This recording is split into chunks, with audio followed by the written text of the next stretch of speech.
Well, that looks a little different.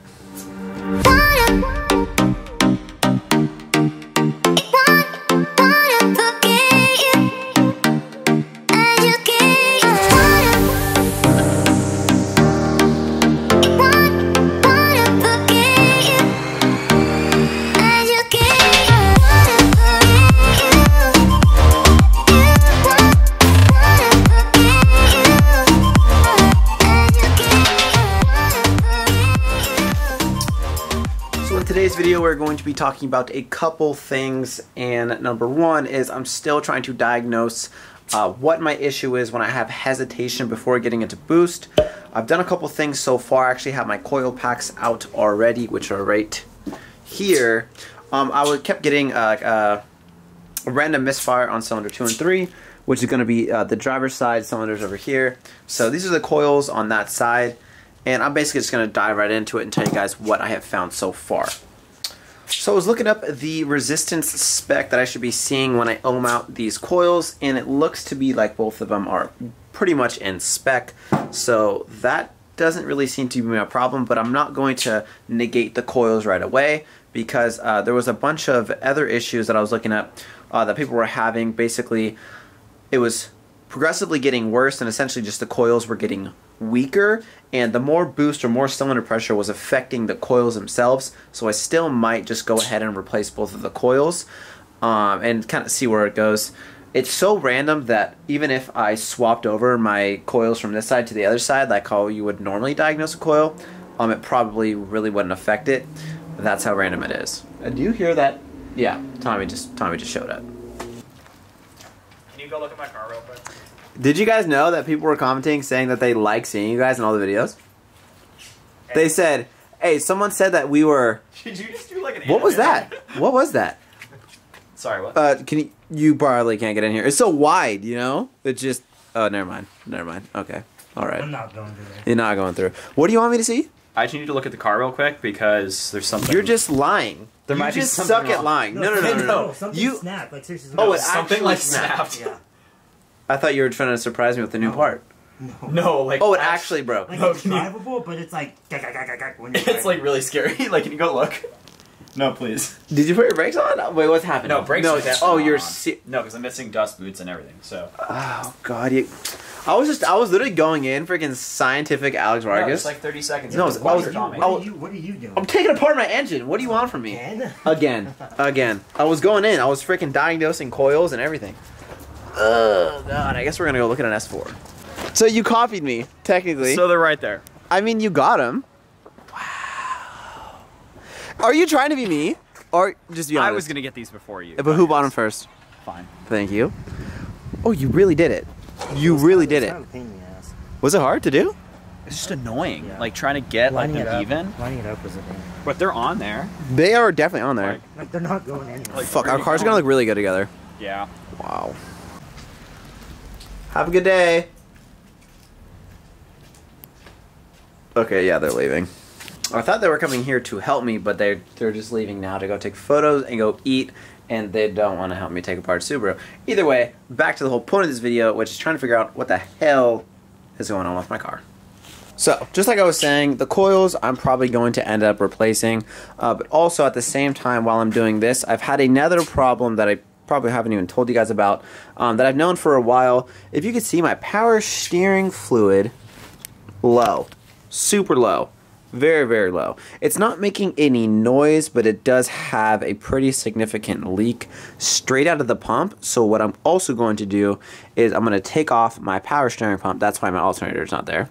I'm going to take out my power steering pump, and I'm going to see exactly where it's leaking from. See if I can get some sort of gasket from Subaru, because I don't want to replace the entire pump because I know it's pretty expensive. So we're going to take it apart, see where it's leaking from, and move on from there.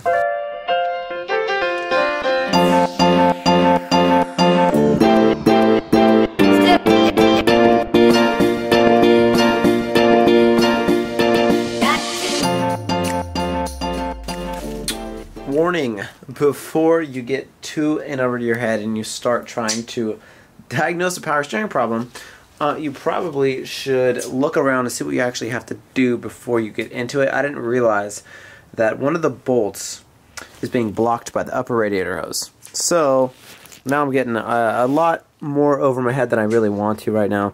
I've done this once before, but I really just didn't want to disconnect this because obviously coolant was going to kind of leak out. I just have just a rag stuffed in there, and then some of the excess coolant right there. And obviously I'm going to have to like bleed the system or whatever. But I really got to figure out this problem and this power steering leak, because you can kind of see, let's see, if you can see the power steering fluid down in there. You can kind of see it's a little red right in that area. It's kind of hard to see. Anyway, so I'm almost done taking this thing out, but there's a bolt there. There's a bolt behind, and then there's a bolt also right where my socket is on right now. Let's see if you could see, if I get some light. This is how I found this stupid bolt. Throw a mirror in here. If you can kind of see with the mirror, you can see my ratchet right there. That's how I found that bolt. Mirror really does come in handy when you're working on cars. The simplest things help you out when you're working on cars. Just like I said, a mirror, a little extension and foldy. Also, magnet that extends out. Also, I do have like a bendy one too, which is really nice. But this is exactly why. Can't reach a bolt. Come in here. Got it. Pretty sure I got all of the things off of it. And there we go. Now you can really see what I'm talking about when I say I have a large power steering leak. And you can see all of that. Yeah, that was going from here, and if I made an aggressive turn, it would actually come down, leak down past this cover here all the way to the exhaust manifold and start smoking. And that's pretty much how I figured out it was leaking. Yeah, it's pretty bad. So a lot of people didn't actually know that my engine block I painted gold. So now it's actually a pretty cool time to see how well this is actually held up. I just cleaned up where all the power steering fluid was collecting right on top of the block here. And also while I'm in here, it's perfect timing to hook up my oil pressure gauge, because they actually make a little tap in here. This is basically the dummy light that comes on right here. This taps into an oil passage, and this is what's going to turn on your oil light, the little red light that's going to be on your dash. They make a little tap in here, or a Y that will tap in, that you can actually use for an oil pressure gauge. And I never ended up tapping in because I didn't have the gauge, but now that I have the oil pressure gauge, perfect time now that I have access to this to set up my gauge. So now I'll have all three gauges working, because I don't know if you guys ever noticed, but I only have the top and the bottom gauge working when I'm driving the car. The middle one is the oil pressure, and now it could be set up. Now we got to figure out what's going on with this. It's not making any noise. I don't think it's damaged in any way, shape, or form. Obviously, it just about has 100,000 miles on it, or I think I have about 93 on the chassis, and this is probably the original pump. So now I'm just going to kind of look around and see where the fluid is actually coming out of. Is there some sort of gasket, some sort of seal, and maybe I could just replace that instead of actually buying the entire thing. But looks like I'm about to find out. I'm pretty upset right now. I'm going to tell you exactly why. Probably some of you guys already knew this, but I think I did too much work to get this thing out. I just realized that this mount right here, this is basically the tensioner for the belt, right? Which is going to be this area here. And I thought I had to take out the bolt under here, bolt back here. The bracket came off with the pump. But I just realized that this bracket here for the power steering pump actually comes off from the power steering pump as well. You can actually go through the holes in the pulley. There's a bolt there, there's a bolt there, and then also there's a bolt from the back. I don't know if you're able to access all these, but I'm pretty sure you are. So then the pump itself actually comes off and the bracket stays, because the bracket bolts were really hard to get to, and I was kind of wondering why. So now I kind of feel stupid. So hopefully if you're following this as a guide, you can kind of try that out first and see if you can get the pump out and leave the bracket on the car. Well, you live and you learn. So it looks like I was indeed right. You can actually take the power steering pump off the bracket. I didn't even realize that the bracket was a bracket itself.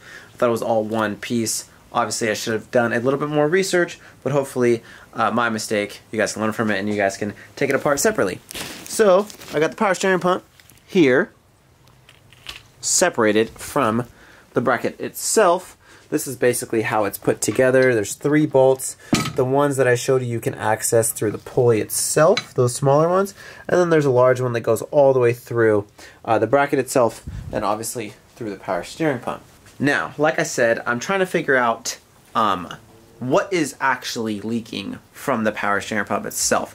Because like I said, I don't want to replace the pump itself because it sounds fine. It's not making any weird noises. It's literally, I mean, it looks brand new now that I cleaned it up.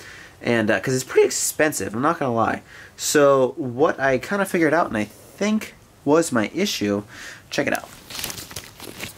So what I have done, this little white tab here was put under this bolt right there. So what I did is I took it off, unscrewed this. So this is kind of like that overflow. This goes to the overflow where you actually fill the fluid itself. So then I took this off, and if you pull it up, which I'll try to do, pull it up, there's actually a little O-ring in there. Right. And also what I noticed is, of course, you can actually take this little knob off. So under here is actually a gasket. So what I'm going to do now is I'm going to put this back together, just like that. I'm going to cover this hole. I'm going to cover this hole with the banjo bolt, and then what I'm going to do, or I'm going to fill it with fluid first, and then I'm going to turn it upside down, and I'm going to see which of these leaks first. I'm going to replace both, but it has to be one of these two that are actually leaking, because it looks like the fluid, like the residue, started at either this or this, and then leaked down all the way pretty profusely. I'm assuming it's probably the pressure line because this O-ring looks okay, but I am going to find what size it is and replace it anyway. So it has to be this little gasket here. There has to be some sort of cross washer under here that is leaking. So I'm going to fill it up with a little power steering fluid, turn it upside down, and see if I could see it leak from the seal right here. So I'm pretty much at a standstill as of right now. I basically got done what I wanted to get done today, and there's nothing more I can really do besides, I guess, just keep looking at my car, because I basically did everything like I said. Did the coil packs, checked those. I also checked my spark plugs. Those literally looked just like normal wear. They weren't really white, they weren't really black, there wasn't a bunch of oil, no fouling. It was just, they looked normal. Spark plugs looked normal. The coil packs, they were all plugged in. They weren't loose. The connections weren't loose. So as far as diagnosing that, I'm going to have to continue and possibly just replace the coil packs to see if that helps, or just to see if that is it. That kind of seems to be the only factor that needs to be changed, really. But besides that, not really too sure.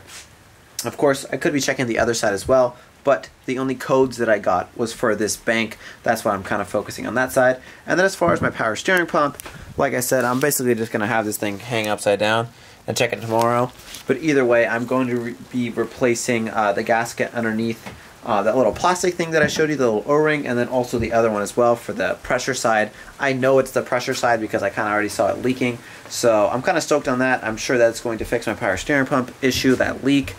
And I'm kind of interested to see if anyone else is leaking like that and see if that's also the problem. If there's anything else that you guys think that I could be checking, if you've gone through something like this, make sure you comment down below and help me out, because I am overdriving my car basically on this limp mode because I can't go into boost. It is pretty annoying. Also, pretty stoked on how well the gold paint is holding up. I know there's probably a lot of you that are newly subscribed and probably had no idea that my block is actually gold and that I painted it, so it's pretty cool to see that as well. I'm hopefully going to figure out what I need to get this whole Y thing for my oil pressure gauge, but I think that is pretty much it for today. As always, I hope you guys enjoyed. I'm going to catch you guys on the next one. Peace out.